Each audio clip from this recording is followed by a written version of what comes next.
Hello बच्चों, आज की हैप्पीनेस स्टोरी में हम सुनने वाले हैं एक और प्रेरणादायक कहानी, आनंद की परीक्षा। तो देखें आज की कहानी। आनंद बचपन से ही होनहार बालक था। उसके परिवार में एक छोटा भाई प्रणव कुमार, माता जयंती देवी और उनके पिता थे जो डाकघर में क्लर्क के पद पर काम किया करते थे। आनंद को बचपन से पढ़ाई का शौक था, लेकिन परिवार की आर्थिक स्थिति ऐसी नहीं थी कि उसके पिता पढ़ाई के लिए प्राइवेट स्कूल की फीस और अन्य खर्चों को उठा पाएं। इसलिए आनंद का दाखिला एक सरकारी स्कूल में करा दिया गया। बचपन से ही आनंद की गणित विषय में विशेष रुचि थी। वह प्रतिदिन घंटों तक गणित विषय को मन लगाकर पढ़ा करते थे। साथ ही साथ परिवार की स्थिति को ध्यान में रखते हुए अपने छोटे भाई और अन्य छोटे बच्चों को भी पढ़ाया करते थे। स्कूली शिक्षा पूरी होने के बाद उन्होंने महाविद्यालय में दाखिला लिया, जिसमें उन्होंने ग्रेजुएशन के दौरान नंबर थ्योरी, हैप्पी नंबर्स पर शोध पेपर बनाकर जमा किए थे। इस पेपर का प्रकाशन मैथमेटिकल स्पेक्ट्रम और मैथमेटिकल गैजेट में भी किया गया था।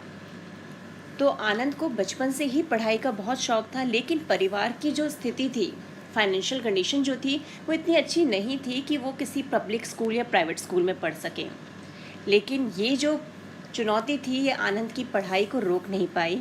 वो सरकारी स्कूल में पढ़ते थे, लेकिन तब भी वो अपना गणित में जो था खूब मन लगाकर पढ़ते थे, क्योंकि उनकी गणित में विशेष रुचि थी। और वो सिर्फ खुद नहीं पढ़ते थे, वो अपने छोटे भाई और दूसरे छोटे बच्चों को भी पढ़ाते थे। कॉलेज में पढ़ाई के दौरान ही आनंद के परिवार में अचानक एक दुखद घटना घटी। उनके पिता की आकस्मिक मृत्यु होने से उनके ऊपर पूरे परिवार के पालन पोषण की जिम्मेदारी आ गई। जिस समय यह परिस्थिति आई, उन्हें विश्व स्तरीय कैम्ब्रिज और शेफील्ड यूनिवर्सिटी से आगे की पढ़ाई का प्रस्ताव भी मिला था, लेकिन परिवार की खराब आर्थिक स्थिति होने के कारण उन्हें यह सपना बीच में ही छोड़ना पड़ा। अब आनंद जो थे वो पढ़ते जा रहे थे और उनको कैम्ब्रिज यूनिवर्सिटी जो है वहाँ से भी आगे की पढ़ाई का ऑफ़र मिला, लेकिन उसी समय क्या हुआ, उनके पिताजी की डेथ हो गई, उनकी मृत्यु हो गई। तो क्या हुआ, पूरे परिवार का जो पालन पोषण था, उसकी रिस्पॉन्सिबिलिटी जो थी वो आनंद पर ही आ गई।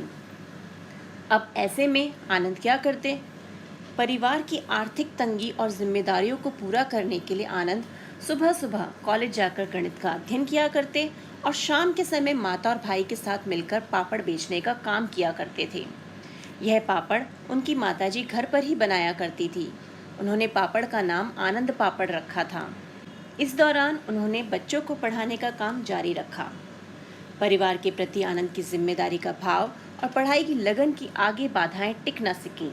तमाम चुनौतियों का सामना करते हुए आनंद अपनी ज़िंदगी की परीक्षा पास करके आज बिहार की राजधानी पटना में सुपर 30 नामक कोचिंग संस्थान के जन्मदाता एवं कर्ता धर्ता हैं, जहां गरीब बच्चों को आईआईटी की प्रवेश परीक्षा की तैयारी कराई जाती है।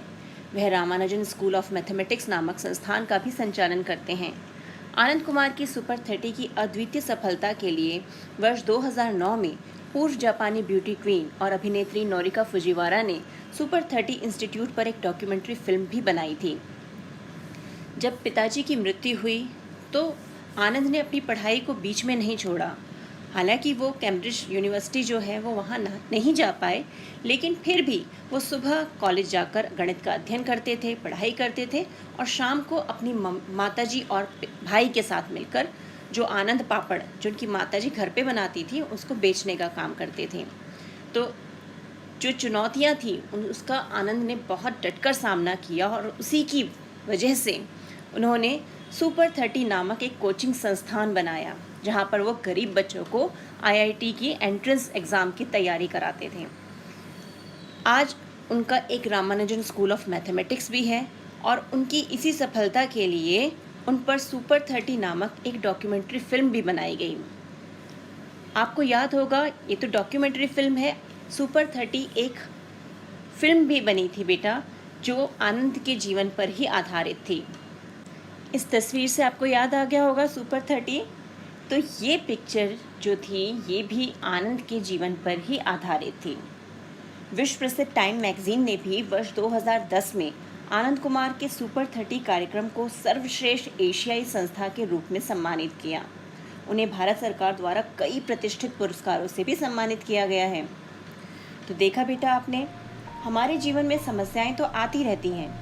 कभी आपने सोचा है कि ये समस्याएं हमारे दुख का कारण होती है, या इन समस्याओं का समाधान नहीं हो पाता वो हमारे दुख का कारण होता है?